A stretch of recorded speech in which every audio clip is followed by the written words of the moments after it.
Boa noite a todos os nossos amigos e telespectadores da Connect TV Algarve. Estamos começando mais um Política em Foco, iniciando uma série especial para falar das legislativas 2025. A Connect TV convidou todos os cabeças de lista dos partidos com representatividade no Algarve e que estão aceitando, combinando as suas agendas e que a partir de hoje serão exibidas essas entrevistas para vocês. Abrindo os trabalhos aqui, tenho a honra de receber Jamila Madeira, candidata pelo PS, cabeça de lista do PS. Seja muito bem-vinda. Muito obrigado por aceitar nosso convite. Obrigada. Jamila, evidente que você é uma personalidade política muito conhecida, mas a gente sempre pede uma breve apresentação. Quem é Jamila Madeira e por que ela mais uma vez almeja representar o Algarve na Assembleia da República? Bem, antes de mais, obrigada pelo convite para aqui estar e para poder partilhar convosco um bocadinho daquela que é o nosso desafio nestas eleições legislativas. Nós temos umas eleições legislativas que não quisemos, que não desejamos, que tentámos por tudo que não acontecessem, mas que necessariamente não nos furtámos a elas e, portanto, iremos à luta para continuar a defender pelos algarvios. E, portanto, a Jamila Madeira é, sobretudo isso, uma candidata que pretende continuar aquele que é um trabalho que já por duas vezes foi interrompido. Primeiro, estranhamente, porque tínhamos há pouco mais de um ano uma maioria absoluta que não conseguiu levar a cabo aquelas que eram as suas bandeiras. Foi interrompido e agora foi interrompido por vontade do Governo. Na época não foi por vontade do Governo e agora foi por vontade do Governo, porque todas as condições foram dadas para continuar. E, portanto, eu já era deputada e continuo a apresentar-me como cabeça de lista do PS, mas sou sobretudo uma algarvia empenhada em que nos centros de decisão de Lisboa se lembrem do Algarve e continuar a lutar por toda uma particularidade que existe na nossa região. E, portanto, essas particularidades são muito importantes e que falemos de saúde, ambiente, água, educação, precisam de ter uma atenção ou de transportes, temos de ter uma atenção muito particular de quem conhece o terreno. E, portanto, é como algarvia e numa lista que muito me orgulha, cheia de algarvios, que nos apresentamos com o objetivo de fazer mais e melhor pelo Algarve, porque acreditamos que o futuro não se pode adiar e por isso temos como lema que o futuro é já. É cada dia que passa é um dia de atraso e nós não queremos que esses dias se perpetuem. Eu vou guardar para a segunda parte do nosso programa falar diretamente do Algarve, mas é inevitável quando se fala de um novo governo que vai se formar, que se pense, que se discute, que queira saber a opinião a respeito da política internacional. Nesse momento, o mundo a gente brinca que ele não dá volta, ele capota 2 ou 3 vezes por dia, porque o Donald Trump tem feito negociações e ameaças e trocas de sistema de cobrança das suas tarifas agressivas muito rapidamente e o mundo tenta acompanhar. Eu queria que você falasse um pouco desses 3 primeiros meses de Donald Trump, mas na ótica de Portugal. O que isso já interferiu, interfere nesse momento e pode interferir e o que a Assembleia da República tem que fazer em relação a isso? Antes de mais, eu acho que nós estamos no espaço europeu e Portugal é um país, sobretudo europeu, com princípios, valores democráticos e com uma estrutura de combinação de vontades políticas que resulta de um conjunto de 27. Esse conjunto de 27 andam a velocidades diferentes, têm linhas ideológicas diferentes, mas têm, sobretudo, algo, respeitam-se uns aos outros, mesmo. E na Europa temos uma frase muito conhecida, que é a política dos pequenos passos. Não andamos mais depressa porque nem todos nos conseguem acompanhar, mas não deixamos ninguém para trás. E essa é uma premissa muito importante. E, portanto, somos o espaço, um modelo de desenvolvimento mais equilibrado e mais desenvolvido, onde todos querem vender, verdade seja dita, por muito que o Donald Trump diga o contrário. Onde vendemos turismo, onde vendemos indústria, onde vendemos produtos agrícolas, onde vendemos um pouco de tudo, produzido onde seja e onde a Europa, claro, também coloca os seus produtos no mundo. Mas devido aos níveis de desenvolvimento da sua população, é o espaço económico mais apetecido.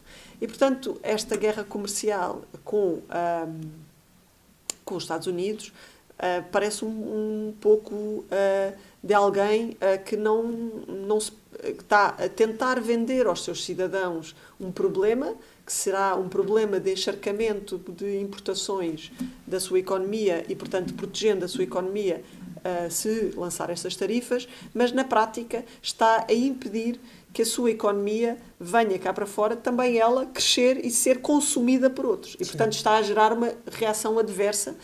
Só que o tamanho da economia americana, naturalmente, terá ondas de choque, não é? Terá efeitos inevitáveis, porque vivemos num mundo que é uma aldeia global e onde todos estamos fortemente interligados. O que é que me preocupa em termos de Portugal?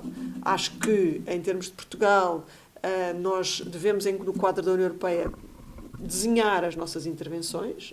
Foi assim que fizemos noutras crises e acho que deve ser nesse contexto que nos devemos posicionar.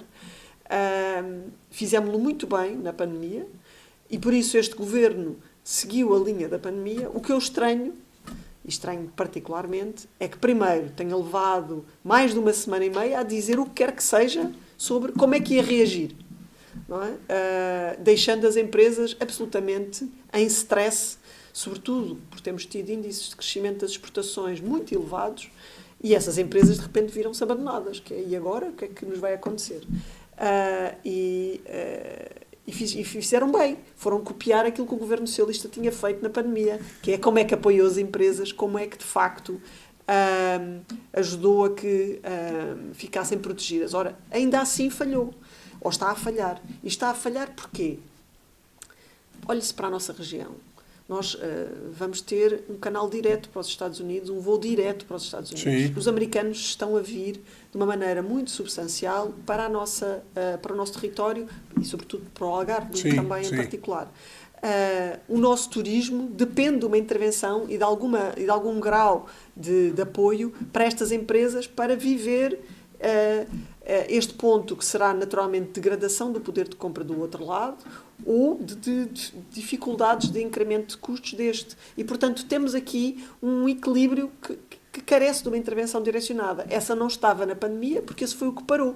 O que nós fizemos foi apoiar os layoffs e apoiar as empresas perante os custos fixos. Não será a solução. Como não estava na solução da pandemia, este governo já não sabe o que acaba de fazer. O que me parece particularmente preocupante, porque temos um governo que tem instrumentos, que deixámos um excedente orçamental, simplesmente não sabem o que é que há de fazer perante uma situação de dificuldade. A Europa pode, de repente, aproveitar este momento de uma guerra comercial e se redescobrir como uma potência? Porque parece que a Europa, em algum momento, esqueceu que é um local que tem centenas de milhões de consumidores de alta capacidade, não é o consumidor, vamos dizer, dos países do terceiro mundo, não. Estamos falando de gente com muito poder de compra, com gente com acesso ao melhor do mundo, e boa parte do melhor do mundo está aqui mesmo. A Europa, de alguma maneira, falhou ou bobeou no pós-Segunda Guerra Mundial e ficou meio acomodada nesse negócio. Não, a gente é parceiro dos Estados Unidos, eles vão resolvendo tudo. E essa pode ser uma nova oportunidade?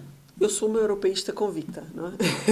Não só porque... Sou brasileiro, mas também sou europeísta convicto. E eu acho que é de facto uma oportunidade que a Europa pode aproveitar. Admito até que estes avanços e recuos do Donald Trump possam ter sido percepcionados exatamente nessa frente.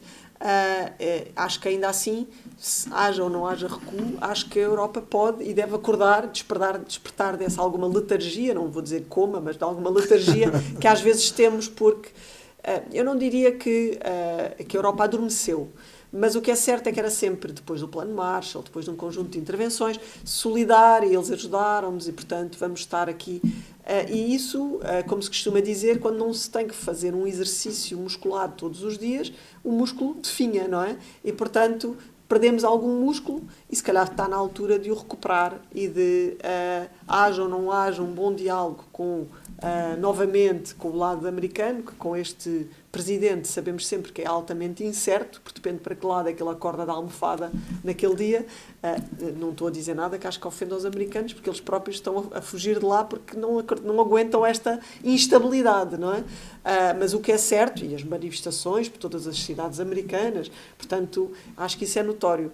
Mas acho que a Europa não pode ficar à espera dos humores e desumores, não é? Portanto, tem que se afirmar como a força que tem. Somos mais de 500 milhões de consumidores, com pontes e parcerias. Se nós pensarmos só com a zona sul da Europa, a zona sul à Europa, todo o norte, todo o sul do Mediterrâneo, que é muito importante e também com um crescimento de potencial de consumo muito grande nesses novos consumidores e, portanto, podendo facilmente direcionar canais de exportação dos seus produtos por aí e, portanto, significa que nós temos um potencial gigante de recuperar e devo acrescentar, aproveitando que eu acho que isso é muito importante, até recuperar algumas das suas ligações muito fortes, quer através de Portugal, quer através de Espanha, com a América Latina, procurando também explorar de maneira estruturada esses mercados. É desmistificante ver uma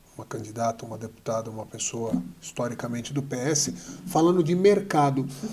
O socialismo evoluiu, ou pelo menos parte do socialismo, não vamos chamar de evoluiu, mas ele se adaptou ao novo mundo, ou seja, tem muita gente que ainda, todo socialista, não, é comunista, isso aí quer que o Estado mande em tudo, que o empresário é sempre o malvado da história. O socialismo está mais voltado agora para esses novos mundos. E eu falo porque a gente tem cada vez mais uma polarização no mundo inteiro, onde parece que de um lado só tem fascista, do outro lado só tem comunista, e não tem gente comum tentando ganhar a vida. E não é a verdade. A maior parte são pessoas comuns tentando ganhar a vida. Me fala a respeito desse novo socialismo.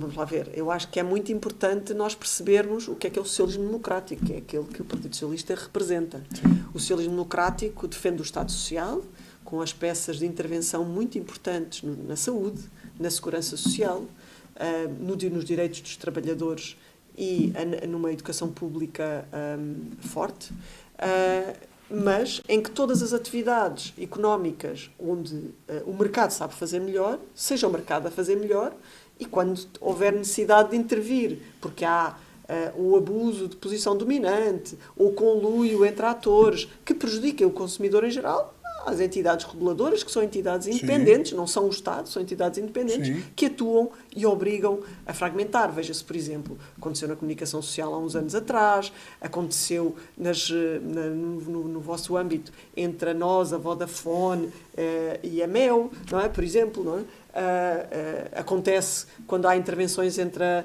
RTP e os canais de cabo, ou a SIC e a TVI, que também têm canal aberto. Sim. Portanto, tem que haver uma regulação forte, mas não é o Estado que o faz, são entidades independentes que, de acordo com as bitolas, permitem que haja espaço regulado para uma economia forte e pujante. A preocupação da social-democracia é proteger o cidadão. É proteger o cidadão de não ser ludibriado num contrato de trabalho, de ter proteção na velhice, de ter saúde quando ela seja precisa, seja na prevenção, seja quando a doença lhe assiste, e não ter que estar a pensar, e se eu tiver um cancro, será que vou ter dinheiro para pagar os medicamentos mais inovadores para me tratar?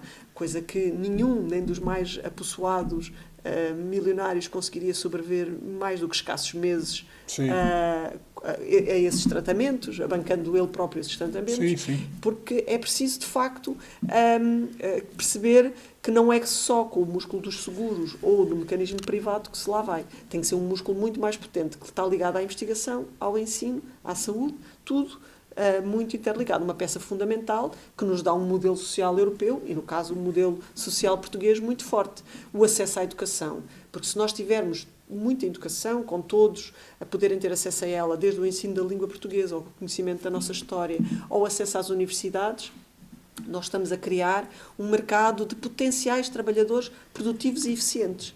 que são muito necessários às empresas, que querem mudar, que têm ideias, mas que se não tiverem mão de obra qualificada para esse efeito, vão dizer, mas onde é que eu vou buscar as pessoas para desenvolver esta minha ideia? Porque os empresários podem ser muito empreendedores, mas sozinhos, sem uma mão de obra muito qualificada, não o vão conseguir fazer. E o que nós temos procurado, e partimos de uma base muito preocupante, aliás, logo a seguir ao 25 de Abril, essa base que veio do Estado Novo, era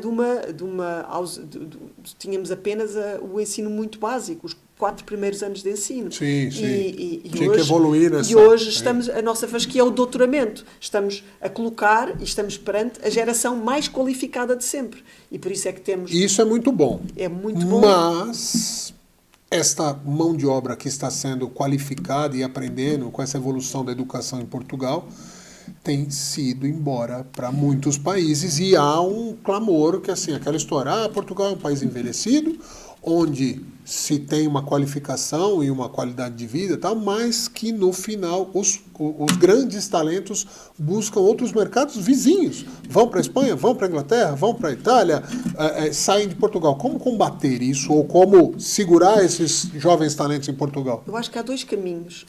Não olhar para isso como um problema. Primeira questão, os portugueses descobriram o mundo, não é? É verdade. Mas foram para voltar. Sim. Sempre para trazer coisas novas para o seu país. Seja networking, capacidade de se ligar ao mundo e de saber onde é que está um pivô que, se eu voltar para a minha terra, me pode trazer um braço para eu me ligar a outros mercados, a outras iniciativas, a outras tecnologias, ou o que seja.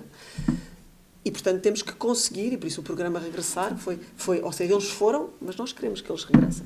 Queremos que eles tragam tudo aquilo que aprenderam e se voltem, conectaram. Okay. Portanto, acho que temos que continuar a fazer esse esforço. Depois, muitos deles também vão à procura de salários mais altos, que é uma legítima expectativa de qualquer pessoa, não é? E, portanto, aquilo que nós fizemos com o salário mínimo e que estávamos a fazer com o salário médio e que agora nos propomos acelerar mais neste programa eleitoral é subir mais o salário médio para que seja apetecível, não só no início de carreira, mas ter esta expectativa que esses salários se vão comparar socialmente com... o mínimo, em cadeia tudo deve aumentar. Exatamente. Okay. E, portanto, um esforço para... Porque, vamos lá ver, quando agora o Reino Unido não está na União Europeia, mas muitas vezes era muito apetecível ir para o Reino Unido. Sim. Os salários eram apetecíveis, mas depois todo o outro custo inerente à sua vida... e, portanto, quando pensavam verdadeiramente no rendimento disponível que iam fazer a conta, não é? Diziam assim, mas não me sobra nada, não é? Ou, quando foi da pandemia, em que houve um problema de saúde e nós tínhamos portugueses, muitos jovens, com famílias pequenas, com crianças pequenas, por todo o mundo. E todos pediam para regressar para Portugal. Porquê? Porque não haveria seguro nesse sistema privado de saúde que lhes fornecesse a proteção que eles precisavam. E regressaram.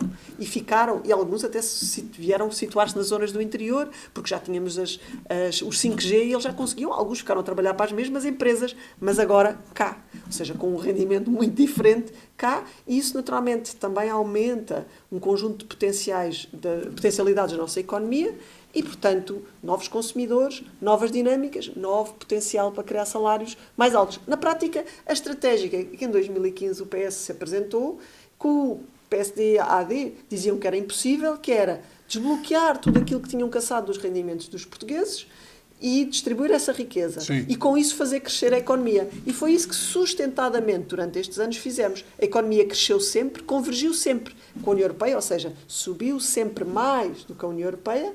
E, portanto, não dizemos, e acho que estamos todos de acordo, que crescemos o suficiente, mas não podemos parar este caminho.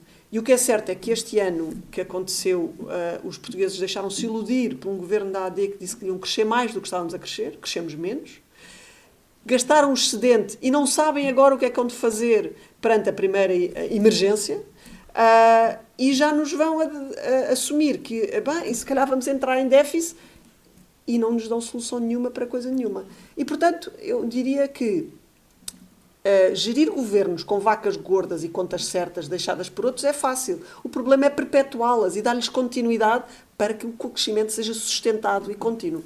E, por isso, o que eu quero dizer é, eu acredito que todos os portugueses que vão lá para fora devem levar uma sementinha e como nós dizemos, um cordel, aqui no Algarve dizemos um cordelinho, para nós dizermos, volta, traz cá. Agora tudo o que aprendeste. Eu confesso que é uma abordagem diferente. Eu já tinha ouvido muitas vezes as pessoas, mas tem que tentar segurar tal, e essa ideia que é histórica de Portugal, né? Portugal, os portugueses vão, e o fado vem muito disso, né? O chorar de saudade da minha terra tem a ver com isso, porque é sempre aquela vontade, o desejo de retornar. Quando se fala do Algarve, um dos temas centrais, e a gente falou de saúde nessa primeira parte, é a fixação dos profissionais de saúde no Algarve. E aí passa por habitação. As coisas estão sempre correlatas. O jovem ficar em Portugal também passa por habitação. Mas eu quero falar de saúde. O Hospital Central, que há muitos anos, não, agora vai. Não, é nesse momento, tal. E aí eu já comecei a ouvir coisas do tipo, mas precisa mesmo? É necessário um hospital central? Não daria para se equipar melhor o que tem, expandir o que já tem? Qual que é a sua opinião a respeito do Hospital Central e de como fazer para manter? Porque isso a gente vê na prática, eu resido aqui agora e vejo a rotatividade de médicos. Os médicos não ficam, eles ficam um tempo e daqui a pouco substituiu. Quem estava cuidando da sua família agora não é mais. E essa rotatividade. Qual a solução, se é que tem uma solução prática?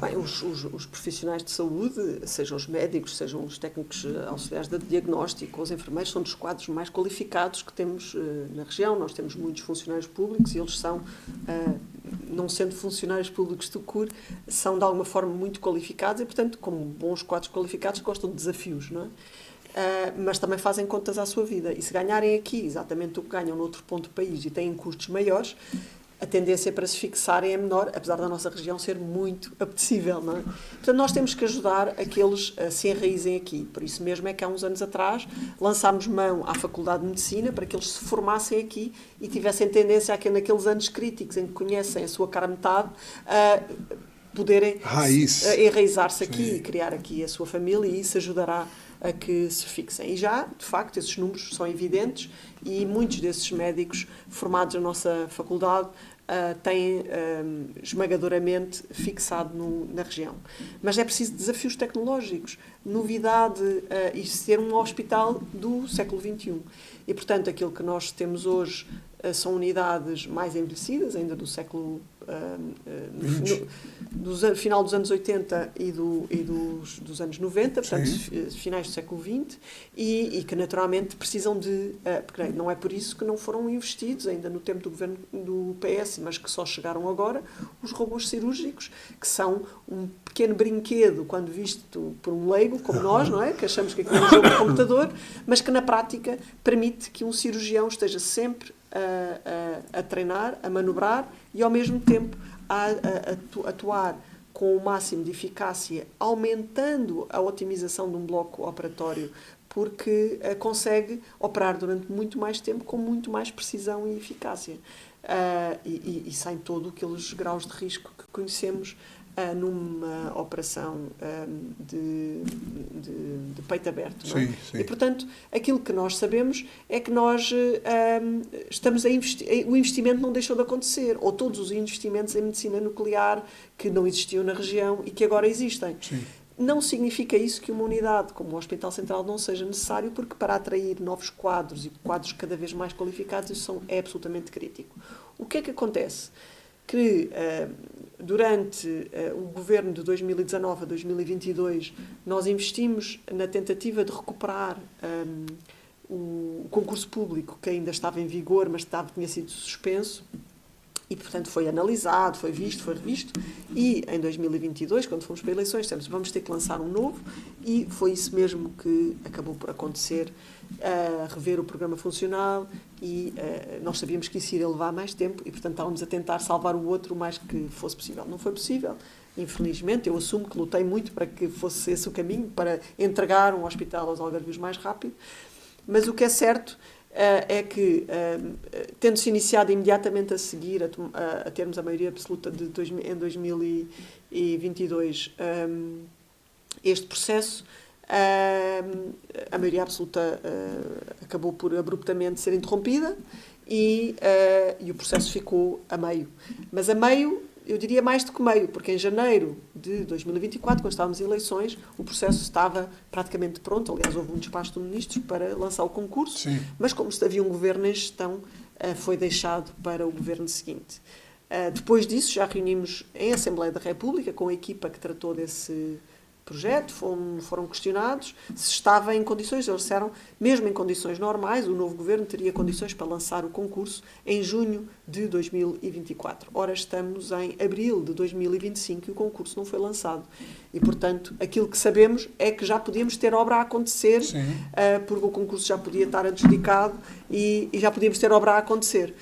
E o que é certo é que, infelizmente, não aconteceu e os algarvios estão mais uma vez à espera desta unidade que tanta falta faz para fixar aqui profissionais e para dar esta atratividade de projeto. Sim. Porque, com certeza, as autarquias têm feito um esforço imenso em angariar habitações, não direi de função, mas quase de função, para que estes profissionais sintam interesse em ficar na região, mas o projeto, o desafio intelectual e profissional é muito importante para que os melhores queiram vir para cá e ficar cá, porque em termos de prática clínica, o Centro Hospitalar do Algarve agora o ULS, é uma das maiores do país, é a única ULS que tem estas dimensões em termos de número de utentes, que tem uma variabilidade de utentes que pode chegar a mais 1,5 milhão em momentos de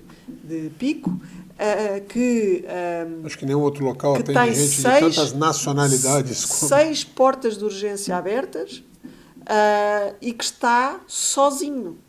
O outro hospital que lhe pode dar assistência está pelo menos a 300 km de distância. Portanto, com todas estas particularidades, é urgente uma unidade dessas. Agora, sempre dissemos, os cuidados primários são muito importantes e por isso temos um investimento que deixámos em curso com o PRR de mais de 50 milhões de investimento e que melhorará a proximidade de cuidados, com radiologia, com análises, com tudo o que é absolutamente essencial, para que, até haver um novo hospital, também se diminua a pressão sobre este. Para que não seja tudo, a primeira coisa, vamos parar o hospital. Temos que ter outros caminhos e outras soluções, mas também precisamos de médicos de família. E o que aconteceu neste último ano foi que, em vez de termos mais médicos de família, temos menos médicos de família. E os números são assustadores da falta de médicos de família. Essa também é outra vertente. Quando se fala de fixação e a gente fala também de habitação, uma coisa está junto com a outra, tem um terceiro item aí que é a mobilidade urbana. Mas então, antes de ir à mobilidade urbana, deixe-me falar só aqui mais uma coisa na saúde. Fique à vontade. Nós também deixámos, financiado com fundos comunitários, o Centro Oncológico do Sul, que é muito importante, que em termos de doentes diagnosticados e em tratamento são cerca de 3.500 por ano, mas são cerca de 25 mil consultas, que neste momento têm que se deslocar a Lisboa ou a Sevilha num contrato feito pela ULS. Essa unidade, que não existe nenhuma abaixo de Almada, é absolutamente essencial, nem carece de apenas servir só os algarvios, pode servir muito mais população até do que essa. E que também permitirá essa diferenciação e esse conforto e essa qualidade no tratamento, diagnóstico e tratamento dos nossos utentes. E, portanto, todos estes grandes desafios de saúde que compõem uma dinâmica de saúde de qualidade pública no Algarve, que farão a parceria com todo aquele interesse que o turismo, um turismo se calhar mais sénior e que se preocupa, e há profissionais na região, e depois veem se há público e se há privado, mas sabem que quando for mais crítico, o privado vai encaminhar para o público e, portanto, só haverá turismo que venha fazer turismo de saúde no privado, se perceber, mas se houver um problema, há um público que resolve. Então, se há, eu vou, se há, eu não vou. Portanto, a parceria que acaba por acontecer não é de serem predadores um do outro, é de serem complementares e numa região turística como a nossa, acaba até por ter interesses suplementares que nós não podemos escamotear. Agora, isso não impede, pelo contrário, obriga-nos a fazer um grande investimento na qualidade do Serviço Nacional de Saúde e não deixar para outros, porque não ficaremos reféns dessas respostas, a resposta aos cidadãos. Mais uma surpresa, surpresa não, mas um paradigma que a gente vai quebrando quando houve de uma representante da esquerda falando que não é predador, um é para conviver e complementar. Bom sinal de um modernismo de pensamento que é saudável e acho que as pessoas acabam se reconhecendo nesse discurso. Eu ia falar a respeito de mobilidade urbana, porque quando se fala de habitação, aquela história, nós estamos no Algarve, o destino turístico desejado pelo mundo inteiro, todo mundo quer vir para cá, quer se instalar, comprar seu apartamento, quanto mais próximo da praia, melhor. Mas a gente tem uma área maravilhosa, a Serra, o Barrocal, tal, eu sou da Serra. pouco explorado, ou que poderia crescer nesse sentido. Só que aí vem o transporte público, que dificulta muito. A gente sabe que o transporte público no Algarve ele não condiz com o restante da qualidade de vida que as pessoas têm aqui. E que não é uma solução prática, fácil. Se fala em metrô de superfície, todas as coisas de grande investimento, de alguma demora para ser implementado, só que as pessoas querem tudo para hoje. E as urgências, as necessidades são para ontem. A mobilidade urbana, o que se faz, o que se pode pensar e já encaixando com qual a força que o Algarve tem de verdade para chegar lá em Lisboa e conseguir trazer um investimento pesado para isso, para uma região que é considerada a gente vai lá só para passear. Bem, antes de mais, nós começámos, e com o nosso secretário-geral, o Ministro das Infraestruturas, nós fizemos um grande investimento na eletrificação da linha do Algarve, porque permite que, a custos muito controlados, com um passe muito leve, primeiro ficou em 40 euros, mas permitiu fazer a ligação entre Vila Real de Santo António e Portimão através dessa infraestrutura. Mas essa infraestrutura não estava eletrificada, os comboios não vinham de Lisboa até Vila Real, a eletrificação até Lagos também não estava. Neste momento estão em obra duas grandes obras, lançadas e contratualizadas por o secretário-geral do PS, Pedro Nuno Santos, e que vieram mudar o paradigma da ferrovia na região, que era para muitos uma não existência, era como se considerassem não existir. Nós tínhamos feito um investimento há muitos anos atrás, também no tempo do PS, quando a travessia da ponte em Lisboa mudou também o paradigma de mobilidade dos algarvios para Lisboa. Pensaram, bem, deixamos de ir de transportes, portanto ficávamos no Barreiro, não é? E depois atravessávamos de barco, e portanto era toda uma empreitada para quase como se estivéssemos no século XIX, e não era o século XX, quase como se estivéssemos no século XIX. Foi assim que eu fiz quando estudei, e portanto era uma jornada, não é? E quando a travessia da ponte foi possível com comboio, também mudou esse paradigma. Mas ficou em Faro. E, portanto, o resto da região estava por ter essa resposta. E, portanto, agora temos essa obra em curso, que depois carecerá, e este governo da AD não fez esse avanço, carecerá do material circulante, ou seja, das carruagens, para acomodar nessa eletrificação e dando também o conforto dos tempos de eletrificação, que é outro tipo de conforto, onde permitirá criar novas rotas, prevê-se com mais frequência também. A frequência que acho que é importantes de norte para sul e longitudinalmente, portanto, de este para oeste ou de oeste para este, e isso é muito importante. Depois temos a lógica do transporte público do Metrobus. A CCDR, e muito bem, há coisa de 2 anos, lançou o desafio do metro de superfície, depois de muitos estudos, entendeu, e é esse o concurso que está a correr, que seja um Metrobus, ou seja, um corredor dedicado de frequência semelhante à de um metro, mas na prática é um grande autocarro que funciona nessa linha. Sim. Esse é um projeto que está a avançar pela mão da CCDR e que, com fundos comunitários, acreditamos que... Para quando? Eu não tenho esse calendário, mas é algo que estava encaixado nas metas ambientais e dos compromissos de carbonização. E é muito importante porque está centrado no núcleo de maior mobilidade da zona. Ou seja, estamos a falar do eixo Olhão, Faro, Lolé e aeroporto, não é? Portanto, sim, ligando-se com toda esta grande zona. A ideia é que seja uma primeira fase para depois poder ligar com outra zona, por exemplo, a Albufeira, e chegar até mais longe. Mas, como sabemos, as dinâmicas do metro, pelo menos segundo os especialistas de mobilidade, precisam também de cadências de utentes para serem viáveis. A par disso, houve uma negociação feita pela Associação de Municípios, como sabe também é liderado por um socialista, para que houvesse um ajuste nas rotas de mobilidade das carreiras de autocarros na região. A Vamos mudou de nome, não é? E passou a ter um conjunto de outras regras. De antes bastava dizer que cumpria a rota, fazendo mesmo que não tivesse ninguém que fizesse aquela rota. Okay. Ora, isso não servia nenhum propósito, era apenas para dizerem que estavam a cumprir, mas de facto não estavam a cumprir nada.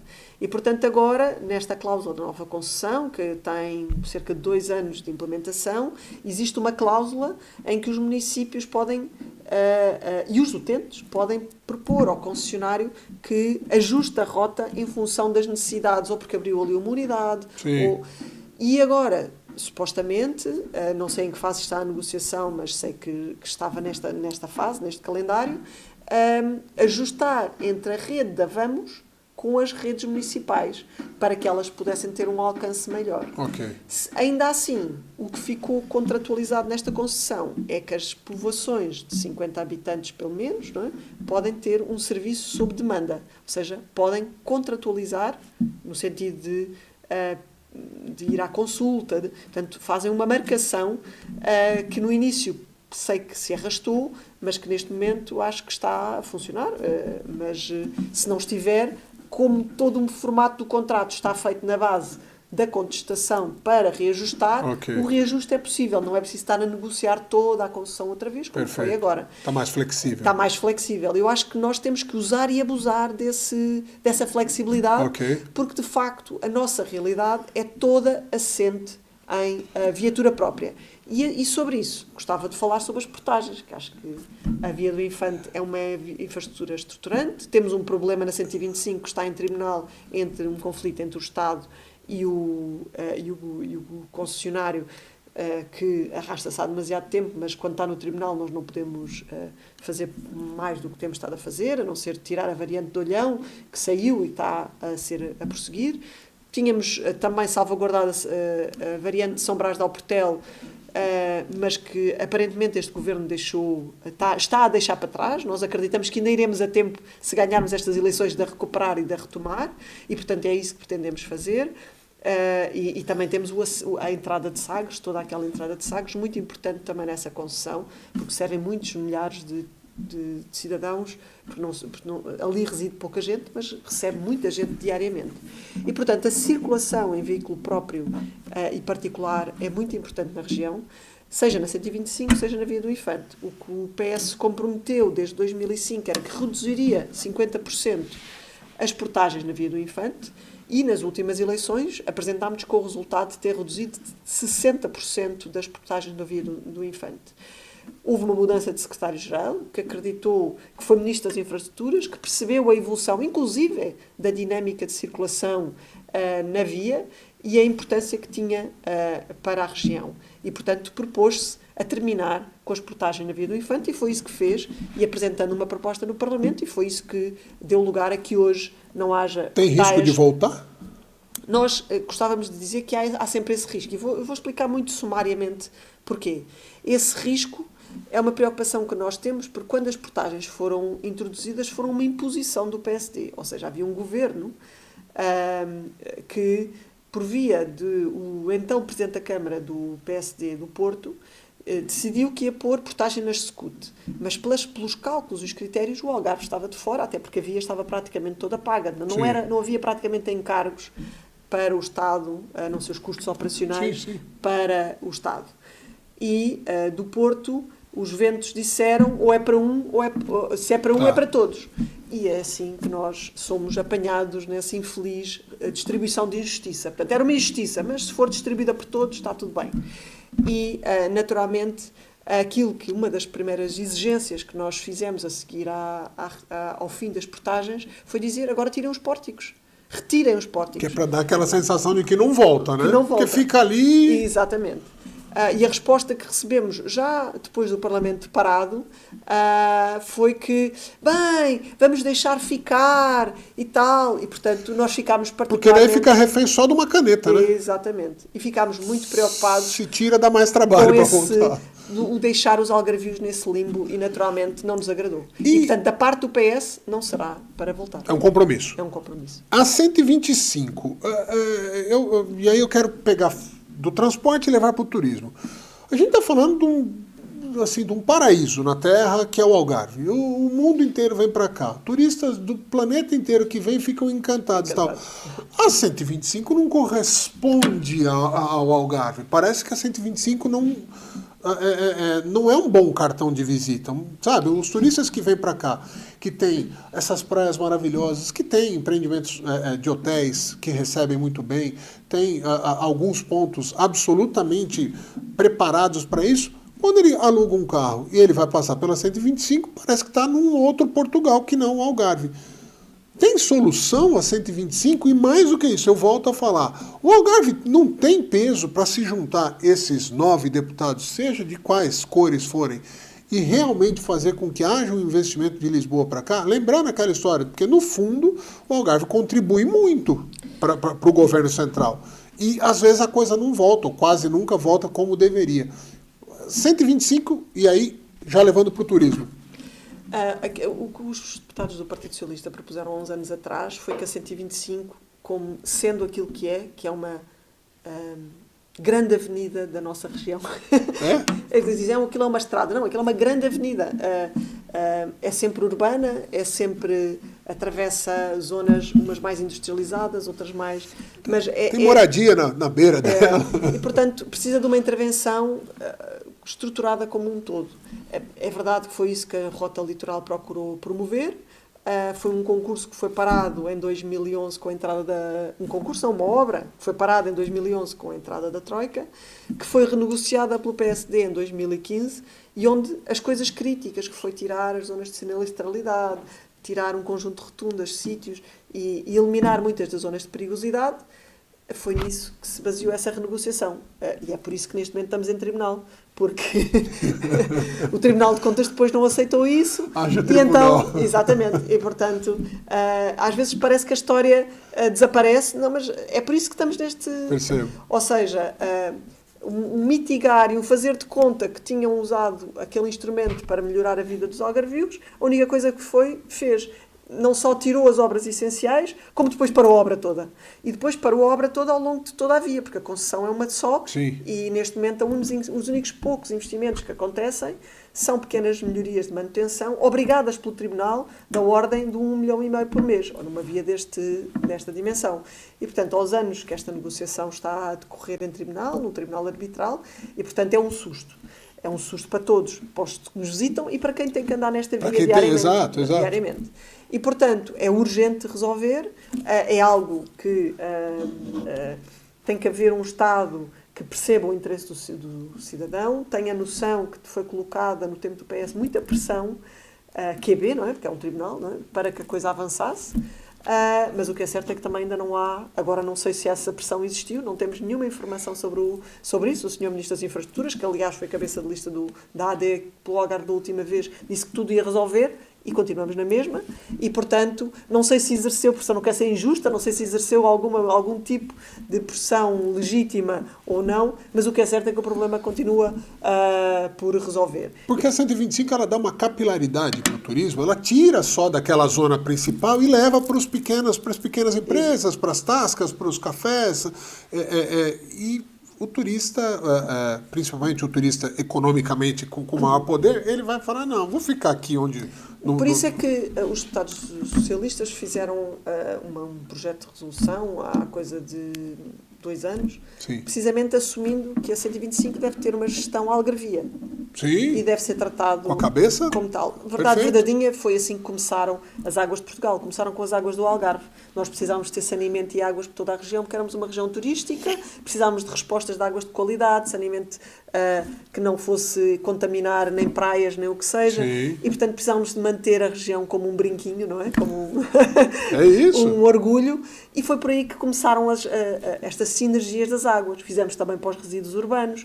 E, portanto, da mesma forma, acreditamos que a 125 e, se calhar, algumas das outras vias devem ser geridas como um todo na região, com os devidos recursos a serem direcionados pelo Estado Central para a região, mas que os autarcas sejam, e como já estão habituados a ser, responsáveis por este território, porque é um território que nos traz a todos muito orgulho e que tem que ser tratado com a proximidade. Tudo isto desemboca numa coisa essencial, é que nós acreditamos na regionalização e, portanto, cada vez mais temos a noção de quem está próximo resolve melhor.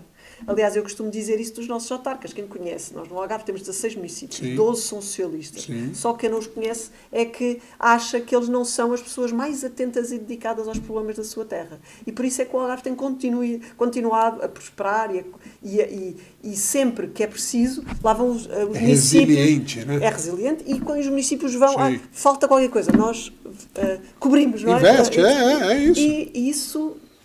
é o que tem feito a diferença. Eu costumo dizer que noutros territórios ficam sempre à espera de Lisboa, nós dizem, não, mas não vamos ficar à espera mais, nós tomamos essa iniciativa. E destes 16 municípios, 12 são socialistas e têm tomado essa iniciativa e têm procurado promover esse músculo na região e acho que nós precisamos, e acho que a CDR, nesta sua primeira etapa de caminho para a regionalização, também tem mostrado essa iniciativa e essa capacidade de gerar dinâmicas muito regionais para a economia, para a sustentabilidade, coesão, ambiente e, naturalmente, para aquilo que nós acreditamos ser o todo da região, a força da região política, que também precisa de ganhar visibilidade perante os equilíbrios de luta de forças, não é? De disputa de espaço político democrático.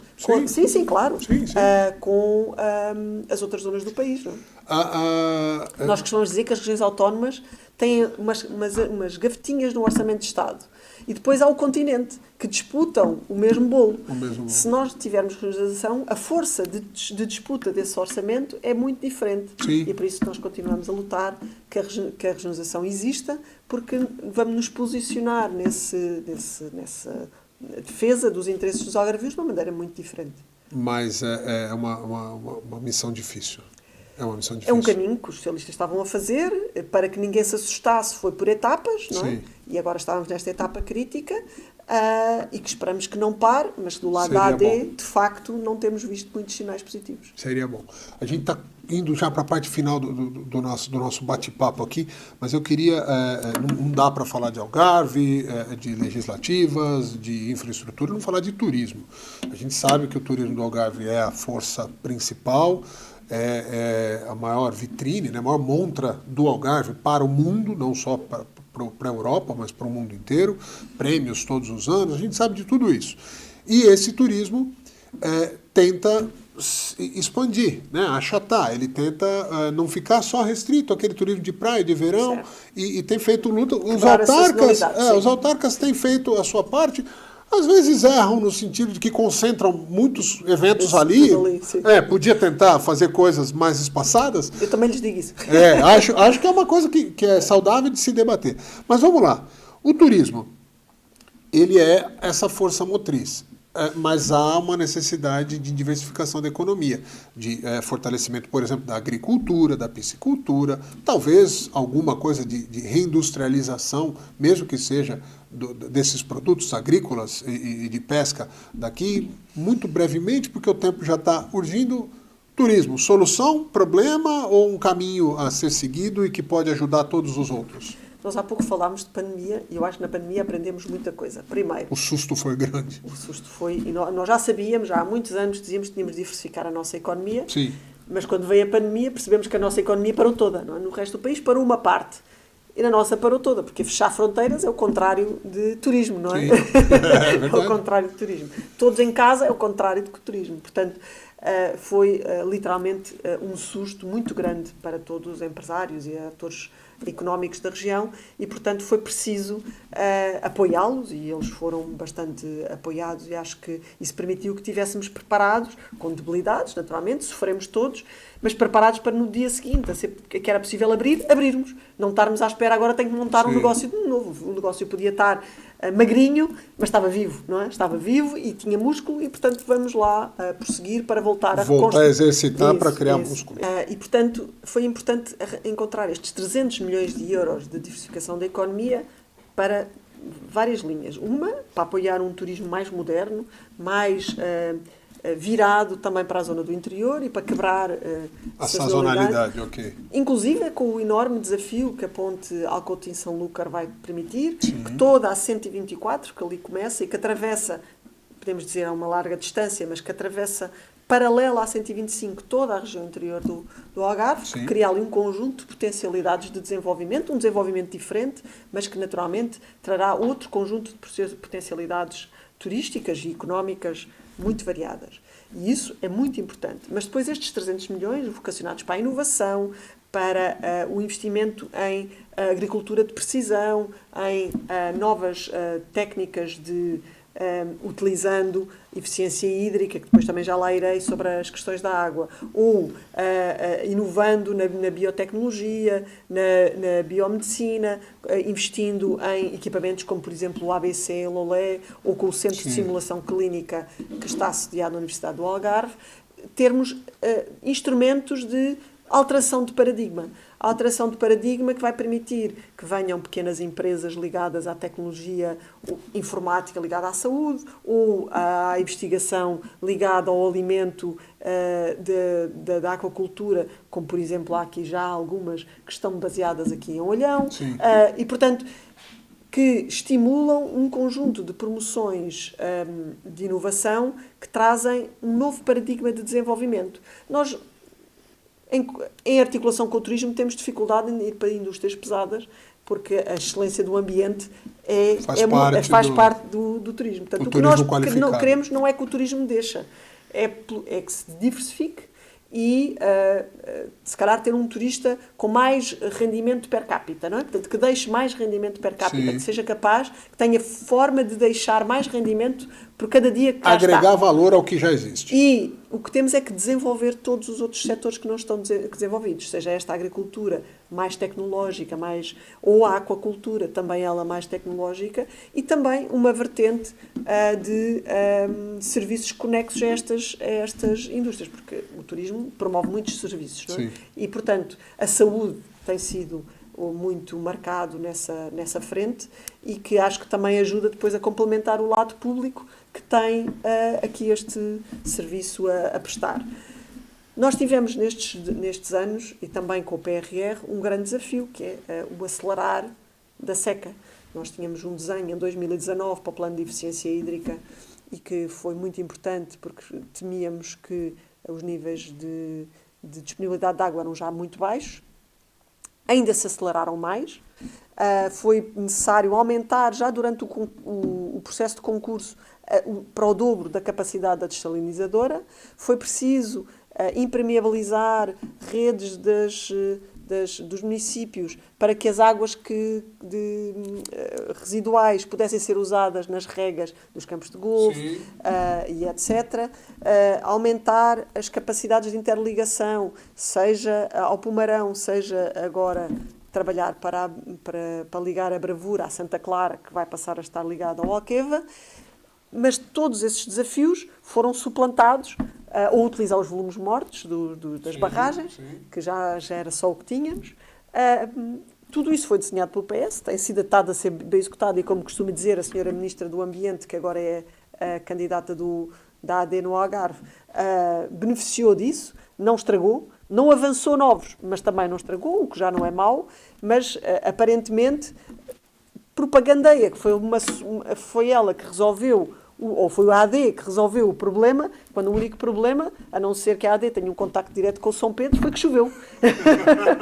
Choveu, não é? Esse tema nem está tão em cima da mesa esse ano. Mas o que é certo... A sensação das pessoas é sempre esse, é o que é previsto. Mas era por isso que eu queria dizer isto mesmo, que é, nós tivemos um plano que depois foi pressionado porque a seca acelerou. Sim. Agora choveu, e choveu como não chovia há 20 anos. Distensionou completamente. Aliás, Odiloca é a primeira vez que vai atingir os níveis de cota, a não ser quando foi testado antes de estar em funcionamento, Sim. nunca mais atingiu os níveis de cota máxima. E aparentemente vai nestes dias, segundo as previsões, atingir a sua cota máxima. Mas o que nós sabemos é que inicialmente a seca no Algarve era de 3 em 3 anos, depois passou de ser de 7 em 7. E se o indicador que agora temos é que não chovia assim há 20 anos, possivelmente temos ciclos de 20 em 20. Significa que esta capacidade máxima, bem nas reservas que temos hoje, seja aquíferos, seja barragens, tem que ser muito bem usada e eficientemente usada, porque se calhar temos precisado dela muito tempo. E sobre isso, que era aquilo que está o Governo está em funções, devia dizer alguma coisa, sobre isso nem uma palavra. Sobre a eficiência, sobre a capacidade de gerir melhor, de otimizar para todos os setores, turismo, agricultura, consumo doméstico, nem uma palavra. E, portanto, a surpresa é grande, mas, pronto, eu compreendo que o tema fica se vangloriem porque o tema está mais leve, mas eu não acredito que uma engenheira química tenha uma ligação direta com o São Pedro. O que a gente tem que fazer é o seguinte, primeiro é planejar e sempre se preparar para o pior, agradecer o bom momento da vida. Exatamente. E, eventualmente, criar conexão com São Pedro, todos nós, para certo. que isso se mantenha. Se ajudar... Se ajudar, a gente faz também a nossa Nós, em tempos, tivemos uma ministra do CDS que ela assumiu, não faço mais nada, façam umas procissões. Esta senhora ministra não disse isto, mas aparentemente confiou nisso. Muito bem. Jamila Madeiro, quero agradecer a sua presença aqui, que seja a primeira no nosso estúdio de muitas. O nosso espaço é... Eu posso dizer uma coisa final? Deve. A última vez que eu estive aqui em contacto direto com a Connect TV foi num momento muito simbólico para o Algarve. No lançamento da candidatura do Reinaldo Teixeira à Liga. E no momento que aqui estamos hoje já sabemos que ele foi eleito. Perfeito. E, portanto, eu gostava de sublinhar isso e felicitá-lo por isso. E também felicitar, porque nós nas últimas Olimpíadas também tivemos atletas. Tivemos atletas que se diferenciaram. A região diferenciou-se. O Algarve tem muitas infraestruturas desportivas, tem mais de 800 associações e clubes, e é muito importante que esse trabalho seja apoiado e estimulado, e acho que agora vamos ter uma pessoa que é certo, está mais ligada ao futebol, mas isso, uma coisa acaba por puxar a outra. E eu gostava de dizer isso porque também o ensino integrado de atletas na região tem ainda poucas escolas. É um trabalho que eu vejo sempre com enorme esforço e dedicação dos pais, com enorme empenho dos alunos, que nunca querem deixar para trás a tal formação, porque sabem que um atleta, a partir de determinada altura, tem que se dedicar à vida normal, sem ser de alta competição. E o alargamento dessa rede para que mais atletas, mais pequenas sementes que vamos tendo aí possam germinar com sucesso, é muito importante, e eu quero dizer que da parte do Partido Socialista vão ter muita confiança e muito empenho, como, aliás, nós temos na nossa lista o Custódio Moreno, que é muito conhecido por todas essas associações, e, portanto, sabem que ele defenderá sempre essa causa com todo o coração, mas aquilo que eu quero dizer é que, de facto, nós acreditamos que é com atletas, com uma vida composta e um desenvolvimento da sua carreira de atleta, mas também com a sua carreira de formação bem equilibrada, sem ser à custa da pele dos seus pais, que ainda com muito orgulho façam todo esse esforço, é muito importante que o Estado também dê esse caminho para que eles possam seguir essa oportunidade e que nos continuem a orgulhar também noutros palcos dentro e fora do país. Então fica mais uma vez um abraço aí, o reconhecimento dessa vitória do Reinaldo Teixeira. Acho que merece sim um aplauso de todo o Algarve e a torcida para que façam um excelente trabalho daqui por diante nessa nova missão. Jamila Madeira, o papo foi ótimo, espero que seja o primeiro em estúdio de muitos. O nosso espaço é um espaço democrático, é um espaço do Algarve, não é apesar de ser uma empresa, é uma empresa que está aqui para acolher tudo que for bom, útil e próspero para o Algarve. Muito obrigado pela presença. Obrigada. A vocês que acompanharam esse Política em Foco, agradeço a audiência e fiquem conectados. Nos próximos dias teremos a sequência com novas entrevistas sobre as legislativas 2025. Conect TV Algarve, cada vez mais conectada em você. Um abraço, até a próxima.